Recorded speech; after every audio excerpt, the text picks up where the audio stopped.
Bonjour, je m'appelle Pascal Fafard. Je suis préposée aux bénéficiaires depuis 5 ans. Je suis diplômée. Je suis une bonne préposée, je pense. Je suis souriante, je suis gentille. Comme n'importe qui dans la vie, je vais à la même toilette que tout le monde le matin. Je fais des bons coups dans la vie, comme que je peux faire des erreurs aussi. Les raisons pourquoi je vous dis ça aujourd'hui, c'est que je suis humaine avant tout. Comme n'importe qui est humain. N'importe qui fait des erreurs, n'importe qui peut faire des bons coups aussi. J'ai besoin de parler de quelque chose aujourd'hui qui vient me chercher, puis c'est par rapport aux aides de service. En tant que préposé aux bénéficiaires, je connais beaucoup de préposés aux bénéficiaires qui travaillent à divers endroits, mais j'ai entendu des choses vraiment pas le fun par rapport aux aides de service. J'ai besoin de clarifier ça avec vous aujourd'hui, puis je me dis, si moi j'en parle pas, qui va le faire? À un moment donné, c'est assez, il faut parler. Les aides de service, il y a beaucoup de gens qui chiolent sur eux. Il y a beaucoup de préposés qui les traitent comme des sous-fifres. Il y a des préposés qui chiolent après eux. Il y a des préposés qui les dénigrent. Mais moi, je veux juste rappeler une chose. Ces gens-là, ils sont pas obligés d'être là. Ils le font pour nous aider.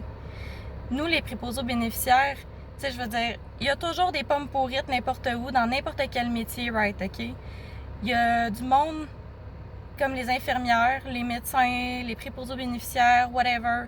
Il y a du monde qui font bien leur travail, comme qu'il y a des gens qui ne sont pas à leur place, comme n'importe qui. Puis c'est sûr que ça peut arriver aussi dans les aides de service. Mais moi, je peux vous dire une chose. J'ai travaillé avec plusieurs aides de service jusqu'à date, puis chacune était merveilleuse. Moi, j'ai juste des bonnes choses à dire par rapport à eux, puis je suis contente qu'ils soient là. Parce que les préposés aux bénéficiaires, là, il y a pas si longtemps que ça, là, on chialait qu'on manquait de staff. On manquait de staff, on savait plus où se garrocher. Puis là, ben, dans le temps de la pandémie en ce moment, on a l'occasion d'avoir des aides de service. On peut bien chialer qu'ils gagnent quasiment le même salaire que nous. Moi, ça m'est égal. Parce que ces gens-là, OK, ils sont peut-être pas formés, mais ils sortent de chez eux le matin, ils prennent le même risque que n'importe qui vient travailler dans le domaine de la santé. Puis, ça, c'est venu me chercher parce que j'ai travaillé avec une femme qui a peut-être l'âge de ma mère. C'est une aide de service. Elle était retraitée, elle. Elle pouvait rester à la maison. Elle pouvait nous laisser rusher si elle voulait. Non, elle a décidé de se lever et de venir nous aider. J'y ai donné des cues en tant que PAB. J'y ai demandé son nom. J'y ai dit merci de nous rendre service puis de nous aider. Puis la madame m'a répondu, je suis contente de ton ouverture d'esprit parce que depuis que je suis ici, t'es la première personne, t'es la première préposée aux bénéficiaires qui prend le temps de me demander mon nom puis de me dire merci. C'est quoi? Tu sais, c'est quoi? On est tous des humains, on a tous besoin d'apprendre. Je pense qu'il y a des préposés qui oublient qu'on a tous eu une première journée dans notre métier, puis que même en sortant avec un diplôme, moi, je me rappelle que la première endroit où j'ai travaillé en ayant mon diplôme, j'ai pas bien été accueillie, mais pas du tout, là, tu sais.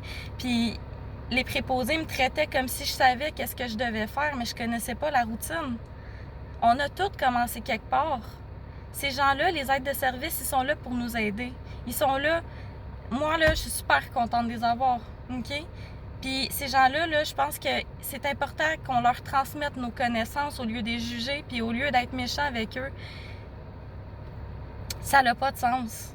J'étais allée en intégration à l'hôpital, puis j'ai vu une PAB, pas une PAB, mais j'ai vu une aide de service, une jeune fille de 17-18 ans peut-être, qui m'a dit qu'elle, à sa 5e journée de travail, elle est arrivée sur un étage, il n'y avait même pas de préposé aux bénéficiaires. Cette fille-là, elle était même pas formée pour faire la job de préposé aux bénéficiaires, il a fallu qu'elle s'arrange toute seule sur l'étage. Ces gens-là, transmettez leur don votre connaissance au lieu de chialer, au lieu de... Tu sais, ils ont besoin d'être guidés, puis c'est normal. OK? Les gens là, qui font des erreurs, ben il y en a partout. Fait que j'espère que mon message, il va peut-être comme résonner dans la tête de quelques-uns parce que les aides de service, faut pas oublier qu'ils sont là juste pendant la pandémie, mais ils nous sont très, très, très utiles. Il faut être humain avec tout le monde. Nous, les préposés, là, OK? Combien de fois on a mangé la marde par des infirmières qui étaient au-dessus de nous, pas par n'importe qui. Je les adore, les infirmières font bien leur travail, mais comme n'importe qui, il y a des gens qui ne sont pas à leur place. OK? Puis pourquoi nous, on ferait subir ça aux aides de service? Ça se fait pas. On a un respect mutuel entre employés, puis on est là pour s'entraider. Puis savez-vous quoi? On a tout un but commun. Puis savez-vous c'est lequel? C'est d'aider l'être humain. Je pense qu'il ne faut pas oublier ça, puis il faut le prendre en considération. J'espère que mon vidéo va faire le tour, puis j'espère que ça va changer des choses. À un moment donné, il faut dénoncer certaines choses. Puis je vais profiter de l'occasion pour dire en même temps que pour tous les préposés aux bénéficiaires, puis toutes les aides de service, on vit toutes des situations, puis en restant dans la confidentialité, on a besoin de parler présentement. C'est un moment important. J'ai ouvert un groupe privé sur Facebook qui s'appelle « Brise tes tabous ». Tu as besoin de parler, viens briser tes tabous. Ça va me faire plaisir.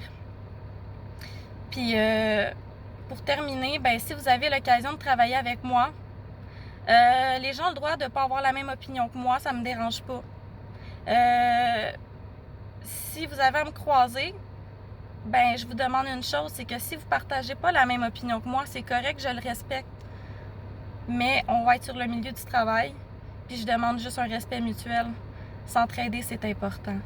Je vous remercie beaucoup pour ceux qui m'ont écouté, puis partagez cette vidéo-là au maximum, s'il vous plaît. Merci.